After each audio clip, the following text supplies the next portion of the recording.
ধরি 2020 সালের ডিসেম্বর মাসে তৎকালীন সময় ত্রিপুরার মুখ্যমন্ত্রী বিপ্লব বাবু বলেছিলেন এই যে বিজেপি সরকার চলছে এবং তার দ্বিতীয় সরকারের দ্বিতীয় বর্ষপূর্তি উপলক্ষে আজ আগরতলা শহরের আস্তাবল ময়দানে যে জনসভা, সেই সভায় উপস্থিত ছিলেন জেপি নাড্ডা সাহেব।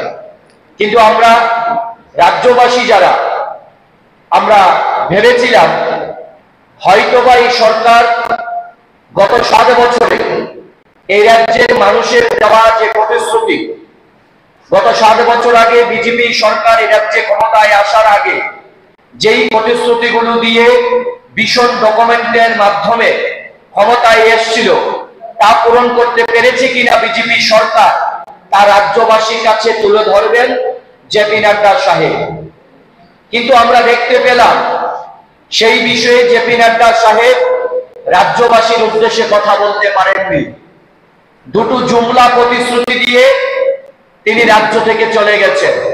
আমরা যদি আপনাদেরকে একটু বলি, 2018 সালে এই রাজ্যে বিজেপি ক্ষমতায় আসার আগে ভীষণ ডকুমেন্টের মধ্যে 299টি প্রতিশ্রুতি দিয়েছিল। তার মধ্যে উল্লেখযোগ্য যে প্রতিশ্রুতি ছিল, বছরে 50,000 করে সরকারি চাকরি দেওয়া হবে, মিস কলের মাধ্যমে ঘরে ঘরে রোজগার পৌঁছে দেওয়া হবে এবং 10,323 জন যারা শিক্ষক শিক্ষিকা ছিলেন আইন মোতাবেক তাদের বিকল্প ব্যবস্থা করা হবে। এই রাজ্যের সরকারি কর্মচারীদের 7ম পে কমিশন দেওয়া হবে, অনিয়মিত কর্মচারীদেরকে নিয়মিত করা হবে, এই রাজ্যের নারীদের নিরাপত্তা দেওয়া হবে। কিন্তু আজকে যদি আমরা এই সাংবাদিক সম্মেলনের মাধ্যমে রাজ্য বিজেপি সরকারের কাছে, জেপি নাড্ডা সাহেবের কাছে যদি আমরা প্রশ্ন করি, গত 7 বছর ধরে রাজ্য বিজেপি সরকার যদি বছরে 50,000 করে সরকারি চাকরি দেওয়া যেই প্রতিশ্রুতি বিজেপি সরকার দিয়েছিল, তাহলে গত 7 বছরে 3.5 লক্ষ সরকারি চাকরি হবার কথা। গত 7 বছরে এই রাজ্যে বিজেপি সরকার এই রাজ্যের যে সবথেকে বড় সমস্যা বেকারত্ব বৃদ্ধি পাওয়া, এই বেকারত্ব যে বৃদ্ধি পাওয়া তার সমস্যার সমাধানের জন্য কত সরকারি চাকরি দিয়েছেন তা তুলে ধরতে পারেননি জেপি নাড্ডা সাহেব। আজকের এই সভা দেশের বিজেপি রাজ্য, দেশের বিজেপির সর্বভারতীয় সভাপতি জেপি নাড্ডা সাহেব স্বচক্ষে দেখে গেছেন এই ডবল ইঞ্জিন সরকার কিভাবে গাড্ডাই করে আছেন। আজকে তিনি স্বচক্ষে দেখেছেন উনার এই গাড্ডাই করে আছে ডবল ইঞ্জিন সরকার। বিস্তারিতভাবে আপনাদের কাছে তুলে ধরবেন আমাদের মুখপাত্র প্রবীর চক্রবর্তী মহাশয়। তার আগে শুধু আমি যুবক হিসেবে এই বিজেপি সরকারের কাছে, জেপি নাড্ডা সাহেবের কাছে আমরা জানতে চাই, মিস কলের মাধ্যমে এই রাজ্যের কতটা ঘরে ঘরে তারা রোজগার পৌঁছে দিয়েছেন, কতজনের সরকারি চাকরি হয়েছেন। যদি আমি ছোট্ট করে তুলে ধরি, 2020 সালের ডিসেম্বর মাসে তৎকালীন সময় ত্রিপুরার মুখ্যমন্ত্রী বিপ্লব বাবু বলেছিলেন এই রাজ্যে নাকি 23,001 জনের সরকারি চাকরি হয়েছে। তার ঠিক 3 মাস বাদে 2021 সালে মার্চ মাসে মহাকরণে বসে তৎকালীন সময় ত্রিপুরার শিক্ষামন্ত্রী, বর্তমান ত্রিপুরার কৃষি মন্ত্রী রতনলাল নাথ সেই দিন মহাকরণে বসে সাংবাদিক সম্মেলন করে বলেছিলেন এই রাজ্যে নাকি 7,001 জনের সরকারি চাকরি হয়েছে। আজ থেকে কয়েকদিন আগে দেখলাম বর্তমান ত্রিপুরার মুখ্যমন্ত্রী ডক্টর মানিক সাহা বলছেন 16,000 সরকারি চাকরি দেওয়া হয়েছে বিজেপি সরকারের শাসনে। আমি যদি জিজ্ঞাসা করি বিজেপি সরকারের কাছে, তৎকালীন সময়ে বিপ্লব বাবুর দেওয়া তথ্য মুখ্যমন্ত্রী হিসাবে 23,000 সরকারি চাকরি, না মহাকরণে বসে 2021 সালে রতন বাবু যে 7,000 চাকরির কথা বলেছেন, না বর্তমান মুখ্যমন্ত্রী ডক্টর মানিক সাহার দেওয়া তথ্য 16,000 চাকরি, কোনটা সত্য? এটা রাজ্যের যুব সমাজ জানতে চাইছে। আমরা যুব কংগ্রেস দল বরাবর রাজ্যের যুবকদের কর্মসংস্থানের জন্য আমরা লড়াই করে যাচ্ছি। এই মুহূর্তে ত্রিপুরা রাজ্যে সরকারিভাবে 60,000 সরকারি শূন্য পদ খালি পড়ে আছে। তা পূরণ করতে পারছেন না। এই রাজ্যের শিক্ষিত বেকার যুবক যুবতীরা, ট্যাগ উত্তীর্ণ শিক্ষিত যুবক যুবতীরা যখন রাজ্যের মুখ্যমন্ত্রীর সঙ্গে দেখা করতে যান, মুখ্যমন্ত্রী সরকারি বাসভবনে মুখ্যমন্ত্রী দেখা না করে পুলিশ দিয়ে তাদেরকে বাড়ির সামনে থেকে তাড়িয়ে দেন, লাঠিপেটা করা হয়। অথচ মুখ্যমন্ত্রী ব্যস্ত আছেন খেলা আর মেলা নিয়ে। কন্টেন্ট ক্রিয়েটরদের সঙ্গে উনি মুখ্যমন্ত্রী দেখা করার সময় পান, কিন্তু আমার রাজ্যের শিক্ষিত বেকার যুবক যুবতীদের সঙ্গে তাদের কর্মসংস্থানের জন্য এই রাজ্যের মুখ্যমন্ত্রী দেখা করার সময় পান না। আমি দীর্ঘায়িত না করে কবির চক্রবর্তী মহাশয়ের কাছে যাবার আগে শুধু বলে যাব, আজকে জেপি নাড্ডা সাহেব বলে গিয়েছেন এই রাজ্যে নাকি বিজেপি সরকারের মুখ্যমন্ত্রীর প্রশংসা করেছেন, 30% নাকি নারী ঘটিত অপরাধ কমিয়ে গেছেন। অথচ আমরা প্রত্যেকদিন খবরের কাগজে দেখতে পাই, সামাজিক মাধ্যমে দেখতে পাই, আপনাদের মাধ্যমে, সাংবাদিক বন্ধুদের মাধ্যমে জানতে পারি গোটা রাজ্যের আনাচে কানাচে প্রতিদিন নারী ঘটিত অপরাধের সঙ্গে জড়িয়ে যাচ্ছেন বিজেপির নেতা কর্মীরা, যুব মোর্চার নেতা কর্মীরা, বিজেপির গ্রাম প্রধান থেকে শুরু করে আজকে সমস্ত বিজেপির নেতৃত্ব বিভিন্ন অপরাধের সঙ্গে জড়িয়ে যাচ্ছেন। বহিরাজ্য থেকে অপহরণ করে আমাদের রাজ্যে তুলে আনা হয়। এই রাজ্যের বিজেপির গ্রাম প্রধান এবং গ্রাম প্রধানের স্বামী, দেখা যাচ্ছে গ্রাম প্রধান এবং তার স্বামীকে এখনো পর্যন্ত গ্রেফতার করতে পারছে না এই রাজ্যের পুলিশ প্রশাসন। তাহলে কিসের ভিত্তিতে জেপি নাড্ডা সাহেব 30% এই রাজ্যে অপরাধ কমে গিয়েছেন তিনি বলতে পারেন?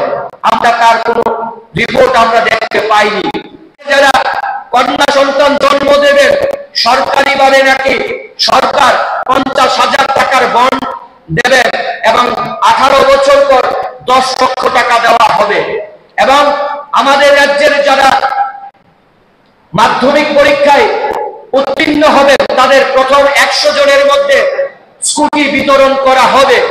আজকে সাংবাদিক বন্ধুরা, গোটা রাজ্যের মানুষের কাছে সাংবাদিক বন্ধুদের মাধ্যমে আমরা জানাতে চাই, এটা বিজেপির সম্পূর্ণভাবে একটা জুমলা। করোনার সময়, তৎকালীন সময় বিপ্লব দেব মুখ্যমন্ত্রী হিসেবে বলেছিল এই রাজ্যে যারা করোনা আক্রান্ত হয়ে মৃত্যুবরণ করবেন তাদেরকে নাকি 10 লক্ষ টাকা করে সেই মৃত ব্যক্তির পরিবারকে দেওয়া হবে। আমরা সাংবাদিক বন্ধুদের কাছে জানতে চাই, আপনারা এমন কোন খবর করেছেন কিনা এই রাজ্যে করোনা আক্রান্ত হয়ে যারা মৃত্যুবরণ করেছেন তাদের পরিবার 10 লক্ষ টাকা ত্রিপুরার ডবল ইঞ্জিন সরকারের সামনে পেয়েছে কিনা একটি পরিবারের তালিকা আমাদেরকে দেবেন। এবং 2018 সালে বিজেপি ক্ষমতায় আসার আগে বলেছিল এই রাজ্যে কলেজ পড়ুয়া ছাত্র ছাত্রীদেরকে নাকি তারা নাকি স্মার্টফোন দেবেন, কিন্তু আমরা কি দেখলাম? স্মার্টফোন দেয়নি। বহু তাল বাহানার পর সংবাদ মাধ্যমে যখন এই নিয়ে লেখালেখি হচ্ছিল, আমরা যখন বিরোধী দলের পক্ষ থেকে আমরা সরকারের কাছে আমরা যখন চাপ সৃষ্টি করলাম, তখন সরকার স্মার্টফোন না দিয়ে এই রাজ্যের কিছু কিছু কলেজ পড়ুয়া ছাত্র ছাত্রীদেরকে তারা 4 থেকে 5,000 টাকা করে ব্যাংকের অ্যাকাউন্টের মাধ্যমে দিয়েছেন। যেই 4 থেকে 5,000 টাকা দিয়ে স্মার্টফোন তো দূরের কথা, একটা সাধারণ ফোন পর্যন্ত আজকের দিনে কেনা যায় না। ঠিক একই ভাবে আবার মিথ্যা প্রতিশ্রুতি দিয়েছেন আমাদের রাজ্যে যারা নাকি মাধ্যমিক পরীক্ষায় প্রথম 100 জনের মধ্যে তারা স্কুটি বিতরণ করবেন। সাংবাদিক বন্ধুরা জেনে যান, গোটা রাজ্যের মানুষের কাছে আমরা তুলে ধরতে চাই, ভারত সরকারের পরিবহন দপ্তরের আইন অনুযায়ী 18 বছরের আগে এই দেশের মধ্যে কেউ পরিবহন চালনা করার জন্য পাইলট হিসেবে লাইসেন্স প্রদান করা হয় না। 18 বছর আগে আপনি লাইসেন্স পাবেন না। তাহলে এই দেশের একজন ছাত্র বা ছাত্রী যদি সে সম্পূর্ণভাবে লেখাপড়া করে মাধ্যমিক পাশ করে, সেটা টিবিএসসি হোক, সিবিএসসি হোক, যেই কোনো বোর্ডের আন্ডারই হোক, 16 বছর লাগে। তাহলে 16 বছরের একজন ছাত্র ছাত্রীকে কিভাবে এই বিজেপি সরকার স্কুটি প্রদান করবেন? তার নামে তো স্কুটি দিতে পারবে না, লাইসেন্সও পাবে না, এই সরকারি স্কিমটা তার মাধ্যমে দিতেও পারবেন না, পরিবারের মাধ্যমে দিতে পারবেন না। এই রাজ্যের ছাত্র ছাত্রীদেরকে এরা ছাত্র ছাত্রীদের সঙ্গে প্রতারণা করেছে। আমরা তার তীব্র প্রতিবাদ এবং নিন্দা জানাই। এটা বিজেপি সরকারের জুমলা। কারণ এই জুমলাটা হচ্ছে, হয়তো যারা আমার সাংবাদিক সম্মেলন দেখছেন, আমার চোখে একটা চশমা দেখতে পাচ্ছেন, এই চশমার আকারটা সেই গান্ধীজির চশমার আকারের মতন। দেখবেন বিজেপি সরকার সমস্ত জায়গার মধ্যে লিখে রেখে দিয়েছেন স্বচ্ছ ভারত অভিযান। সেই চশমার মধ্যে এই বিজেপি সরকার এই গান্ধীজির এই আকারের একটা চশমার মধ্যে ব্যবহার করে স্বচ্ছ ভারত লিখেছেন। দেখবেন এই চশমার, যেই চশমার এক জায়গায় লেখা আছে স্বচ্ছ, আরেক জায়গায় ভারত। যেখানে স্বচ্ছ আছে সেখানে ভারত নেই, যেখানে ভারত আছে সেখানে স্বচ্ছ নেই। এটাই বিজেপির জুমলা। এই জুমলার বিরুদ্ধে আমরা প্রতিবাদ জানিয়ে আমি দীর্ঘায়িত না করে আমার মুখপাত্র কবির চক্রবর্তী মহোদয়কে আজকের জেপি নাড্ডা সাহেবের আজকের এই বক্তব্য বিস্তারিত তুলে ধরার জন্য আমি ওনাকে অনুরোধ করব। আজকে মুখ্যমন্ত্রীকে আমরা দেখতে পেলাম আস্তাবল ময়দানে দাঁড়িয়ে বলছিলেন আমাদের রাজ্যে দুজন সাংবাদিক খুন হয়েছিল, সুদীপ দত্ত ভৌমিক, শান্তনু ভৌমিক। তৎকালীন সময় বাম সরকার এ রাজ্যের একাংশ সংবাদকর্মী থেকে শুরু করে সংবাদ মাধ্যমের যারা কর্ণধার এবং তৎকালীন সময় বিজেপি একই প্রতিশ্রুতি দিয়েছিল এই পরিবারগুলোকে তারা একটা বিচার পাইয়ে দেবে। 7 বছর অতিক্রান্ত হয়ে গেল আজকে বিজেপি সরকারে, দুবার সরকার ক্ষমতায় আসলো। এ রাজ্যে বিজেপির 7 বছরে 2 জন মুখ্যমন্ত্রী, মন্ত্রিসভার অদল বদল হলো, এখনো পর্যন্ত 2 জন সাংবাদিককে কারা হত্যা করলো খুঁজে বের করতে পারলো না। আজ আবারও সাংবাদিকদের মন জয় করার জন্য মুখ্যমন্ত্রী আবারও একটা জুমলা প্রতিশ্রুতি দিলেন সেই স্বামী বিবেকানন্দ ময়দানে। আসলে আমরা মনে করি এই সরকারটা সম্পূর্ণভাবে সংবাদ মাধ্যমের সঙ্গে প্রতারণা করছে। দেশের মানুষের সঙ্গে তো 14 সাল থেকে করে আসছেন, আর 18 সাল থেকে আমাদের রাজ্যে করে আসছেন। তাই সংবাদ যারা কর্মী আছেন, সাংবাদিক যারা বন্ধু, তাদের কাছেও আমাদের আহ্বান, আপনারা হচ্ছেন গণতন্ত্রের 4র্থ স্তম্ভ। এই 2 জন সাংবাদিককে কারা খুন করলো আমরা আজকে আবারও সরকারের কাছে দাবি রাখছি, সরকারের যদি সৎ সাহস থাকে এই খুনিদেরকে খুঁজে বের করে প্রকাশ্যে তাদেরকে শাস্তির ব্যবস্থা করা হোক। মিথ্যা প্রতিশ্রুতি 2 দিন বাদে বাদে মুখ্যমন্ত্রী দেবেন, এটা শুধু জুমলা। তাই আবারও আপনাদের কাছে কথাটা মনে করিয়ে দিলাম। কোনো প্রশ্ন থাকলে করতে পারেন। ফোন করছি, আমি দীর্ঘায়িত করতে চাইছি না। কিছুটা বিষয় আমাদের উদীয়মান কংগ্রেস নেতা শাহজাহান আপনাদের সামনে তুলে ধরার চেষ্টা। সম্প্রতি এই সরকারের, বিজেপি সরকারের 7 বছর, আর ওনারা যেটাতে জোর দিয়েছেন 2 বছর। যাই হোক, এই সময়কালে তারা যেভাবে রাজ্যের বিষয়টাকে তুলে ধরেছেন, তাদের কাজকর্মকে তুলে ধরেছেন এবং মোদির সরকারের প্রশংসা করছেন, এতে মনে হয়, সকলেরই মনে হবে যে দেশটা স্বর্গরাজ্য হয়ে গেছে। এবং সেই জায়গায় ত্রিপুরাটা আমরা সকলেই মনে হয় স্বর্গে আছি, এমন জায়গায় পৌঁছে গেছি, এটা মনে হয় তাদের রিপোর্ট থেকে। আমি শুধু আমাদের রাজ্য সরকার, মুখ্যমন্ত্রী থেকে অন্যান্য মুখিয়ারা, তারা যে প্রচার করে বেড়াচ্ছেন রাজ্যের মানুষের গড় আয় নিয়ে, চাকরি বাকরি সম্পর্কে সাধারণ বলেছে, আমি যেতে চাই। গড় আয় নাকি 1,77,000 টাকাকে ছাড়িয়ে গেছে বাৎসরিক গড় আয়। এবং আমাদের রাজ্যের বেকারি, সাধারণ বলেছে, মুখ্যমন্ত্রী ঘোষণা করেছেন বেকারি 1% আছে পাচ্ছে, সারা দেশে নাকি 3%। অথচ ভারতবর্ষের যে নির্ভরযোগ্য সংস্থা, তারা রিপোর্ট দিয়ে দেখিয়েছে, রিজার্ভ ব্যাংক, ILO রিপোর্ট দিয়ে দেখিয়েছে ভারতবর্ষে বেকারি 9% ছাড়িয়ে গেছে, 9.5%-এর মতো।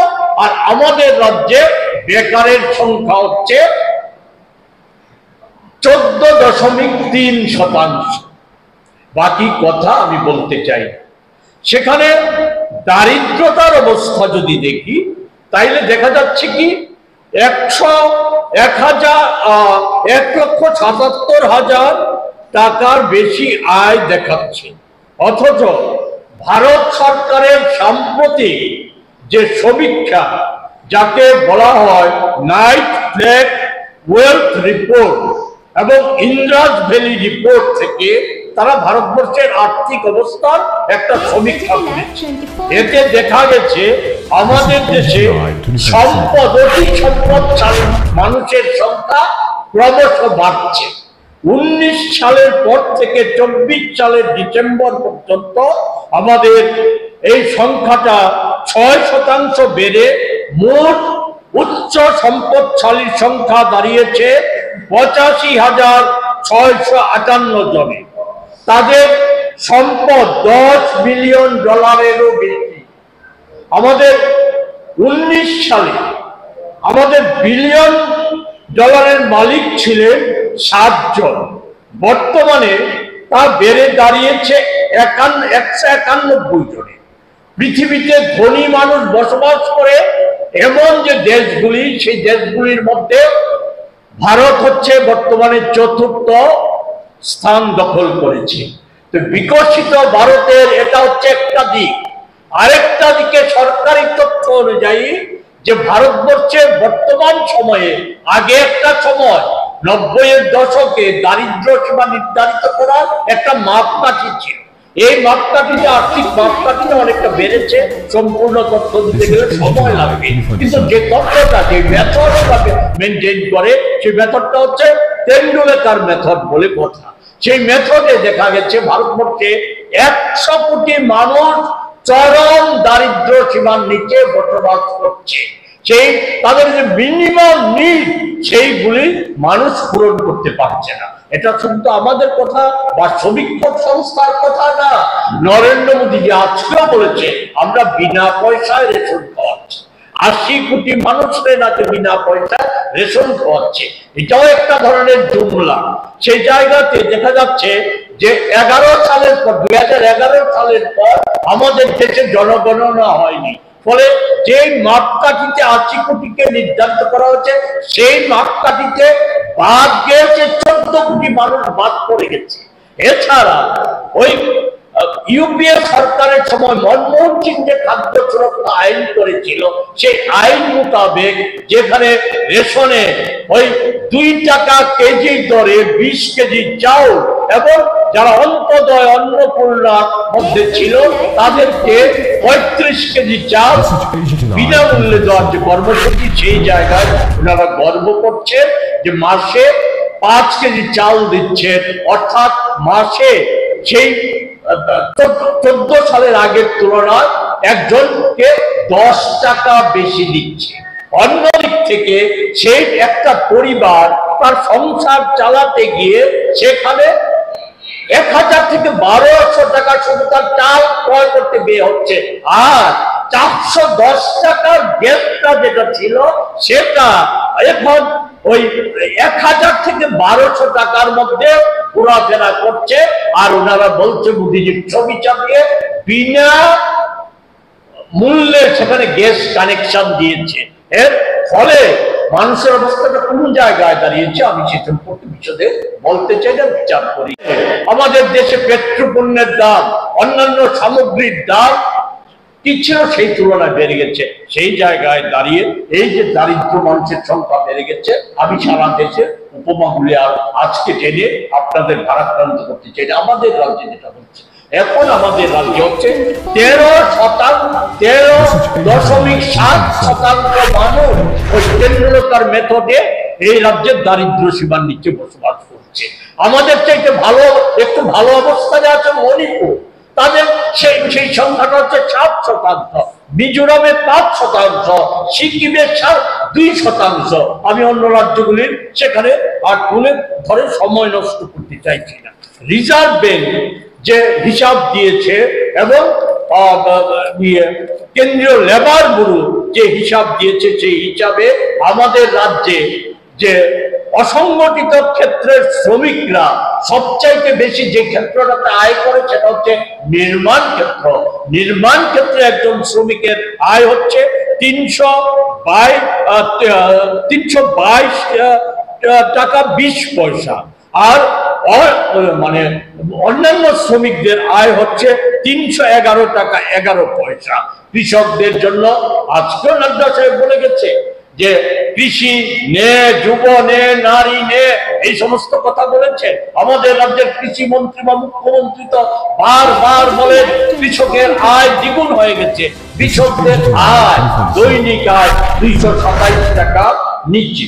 সেখানে দাঁড়িয়ে আমি শুধু অন্যান্য উপমা দিতে চাই না, আমি শুধু বলতে চাই যে এই যে ঘটা করে বলা হচ্ছে কৃষকদের থেকে সরকারি মূল্যে সেখানে ধান কেনা হচ্ছে 2300 টাকা কুইন্টাল প্রতি দরে ধান কিনছে, সরকার ধান কিনছে। ভারতবর্ষের অন্যান্য রাজ্যে তার চাইতে অনেক বেশি মূল্য পাচ্ছে কৃষকরা। আমাদের রাজ্যে সব কৃষকরা পাচ্ছে না। আর যে পরিমাণ ধান উৎপন্ন হয়, ধান উৎপাদন কমে যাচ্ছে, তারপরেও যে পরিমাণ ধান উৎপন্ন হয় সবটা ধান সরকার কিনছে না। কিন্তু এক্ষেত্রে যেটা বলতে চাই, মোদিজি যে গ্যারান্টি দিয়ে কৃষক আন্দোলন প্রত্যাহার করিয়েছিলেন, আপনারা জানেন 750 জন কৃষকের মৃত্যু হয়েছিল কৃষকদের অধিকার আদায়ের লড়াইয়ে। সেই জায়গায় মূল যে দাবিটা ছিল এমএসপি, স্বামীনাথনের, ডক্টর স্বামীনাথনের সুপারিশ অনুযায়ী, সেই এমএসপি অনুযায়ী একজন কুইন্টালে একজন কম পাচ্ছে কৃষকরা 3012 টাকা করে কম পাচ্ছে। আমাদের কৃষি ক্ষেত্রে দাঁড়িয়ে পড়ছে নারী ক্ষমতায়ন। আমি সেটা উল্লেখ করতে চাই না, বলেছে কিছু কিছু ঘটনা। আমি শুধু বলতে চাই আমাদের রাজ্যের নারীদের অবস্থা কি বা দেশের নারীদের অবস্থা কি। কালকে ওই মোদী সাহেব আরেকটা প্রতারণা করার জন্য, নারী সমাজকে, মহিলাদের বিভ্রান্ত করার জন্য গতকালকে আন্তর্জাতিক নারী দিবসে নারী সিকিউরিটি বেষ্টিত হয়ে মোদী গিয়েছে, প্রমাণ করেছে আমাদের দেশের নারীরা এগিয়ে আসছে। অথচ ভারতবর্ষের স্বরাষ্ট্র দপ্তরের হিসাব হচ্ছে মোদীজির ঘোষণা ছিল অসামরিক ক্ষেত্রে 33% সংরক্ষণ করা হবে, মাত্র 4% সংরক্ষণ এখন পর্যন্ত কার্যকরী হয়েছে। সমস্ত হিসাবটা তুলে ধরলে পরে সেখানে দেখা যাবে। এটা এই জায়গায় দাঁড়িয়ে রাজ্যে বলা হচ্ছে লাখপতি দিদি হেন তেন বলা হচ্ছে। আমি শুধু বলি, সরকারের যদি সাহস থাকে শ্বেতপত্র প্রকাশ করুন। আমাদের রাজ্যে ওই মহিলারা, তথাকথিত মহিলারা, যাদেরকে বলা হচ্ছে লাখপতি দিদি বা স্বসহায়ক দলের মাধ্যমে তাদের উন্নতি করা হচ্ছে, যে বলা হচ্ছে এই মহিলারা কার্যত ঋণের জালে জড়িয়ে যাচ্ছে। ভারতবর্ষের হিসাব বেরিয়েছে, আমাদের দেশের 4 কোটির বেশি মহিলা এই সময়ের মধ্যে মোদীর চাকরে ওই ঘরের যেটা মহিলাদের সঞ্চয়, সেই সঞ্চয় হচ্ছে স্বর্ণের জিনিস, মহিলাদের অহংকারের বিষয়।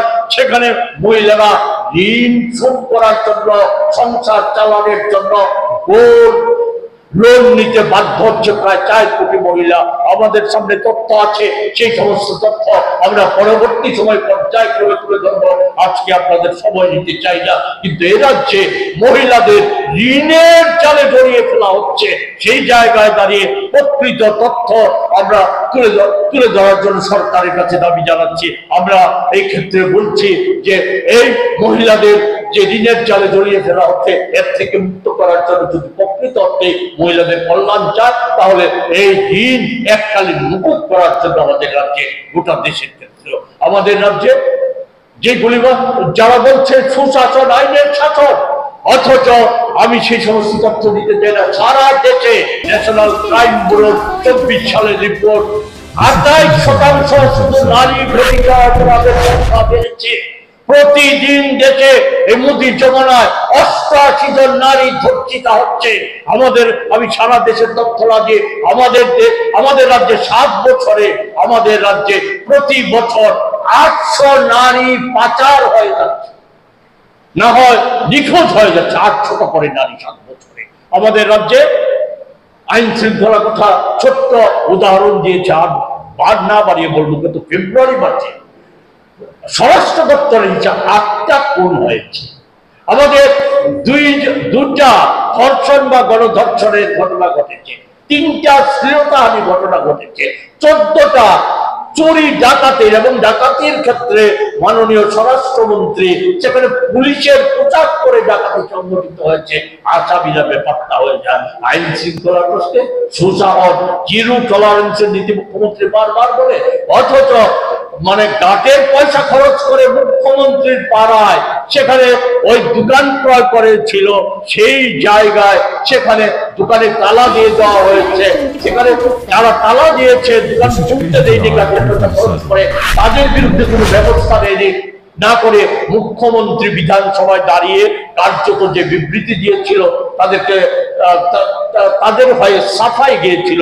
এইভাবে প্রতিদিন আইন শৃঙ্খলার অবনতি হচ্ছে। আমি সবচেয়ে একটা পয়েন্টই বলে শেষ করবো, করাপশন, দুর্নীতিমুক্ত শাসনের কথা বলেছি।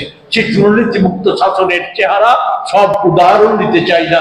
এই চাকুরির ক্ষেত্রে যেটা বলা হয়েছে, যে চাকুরিগুলি হয়েছে সেই ক্ষেত্রে তো অঙ্গনাদি চাকরির ক্ষেত্রে টাকা লেনদেন না হলে পরে চাকরি হয় না, টাকা দিয়ে চাকরি না পাওয়ার ফলে অনেক অঙ্গনাদি কেন্দ্রে তালা ঝুলিয়ে দেওয়ার ঘটনা আপনাদের মাধ্যমে সংবাদ পত্রে এই রাজ্যের মানুষ অবহিত হয়েছে। সর্বশেষ চাকরি কেলেঙ্কারির যে ঘটনা সংঘটিত হয়েছে ওই ত্রিপুরা ইউনিভার্সিটিতে, সেখানে বিজেপির নেতা ধুলাই খেয়েছে, জড়িয়ে গেছে, পুলিশ বাধ্য হয়েছে মামলা নিতে, জিরো টলারেন্সের কথা বলতে, দুর্নীতিমুক্ত কথা বলতে। আমাদের রাজ্যে মেডিকেল কেলেঙ্কারি, চিকিৎসা ক্ষেত্রে আগেও বলেছিলাম, আবারও বলছি, এগুলিকে আড়াল করা যাবে, এই দায়িত্ব স্বীকার করতে পারবে। যে স্বচ্ছাদে তাড়ানোর কথা, সেই স্বচ্ছা অর্থাৎ স্বরাষ্ট্র দপ্তর দুর্নীতিতে নিমজ্জিত হয়ে গেছে, আগা পাস করা দুর্নীতিতে পড়ে গেছে। এই কথা বলেই শেষ করব, বিজেপি আর প্রতারণা আজকে এক জায়গায় এসে দাঁড়িয়েছে। প্রতিশ্রুতির খেলা, এটা শুধু ওই নাড্ডাজিকে কি বলবো, নাড্ডাজি আর কোন মাপের, সেই অর্থে কোন মাপের নেতা, আমাদের দেশের সর্বোচ্চ জায়গা যিনি দখল করে আছে মোদি, অমিত শাহরা, তারাই এই প্রতিশ্রুতির খেলা 14 সাল থেকে একটার পর একটা করে আসছে, অভ্যাসে পরিণত করেছে। আর আমাদের রাজ্যের মুখ্যমন্ত্রী, শিক্ষিত অধ্যাপক ডাক্তার মুখ্যমন্ত্রী প্রতিশ্রুতি খেলাপ তো একটা বলা যায় একটা সাধারণ বিষয় হিসেবে তুলে ধরেছে। এই যেমন কিছু হয় না, সরকারি ক্ষেত্রে দাঁড়িয়ে, বিধানসভায় দাঁড়িয়ে সেখানে মিথ্যা তথ্য পরিবেশন করা সহ প্রতিশ্রুতির খেলাপ করে যাচ্ছে। এই সমস্ত কিছুর বিরুদ্ধে আমরা জনমত গড়ে তুলতে আমরা আগামী পরশু আমরা রাজ্যব্যাপী যে কর্মসূচি দিচ্ছি, এর মধ্য দিয়ে নূতন পর্যায়ে আমরা এই রাজ্যের জনগণের দাবি, অনেক বলার বিষয় ছিল, এগুলি উল্লেখ করে আপনাদের আজকে ওই ভারত নিউজিল্যান্ডের খেলাও চলছে, সময় নষ্ট করব না।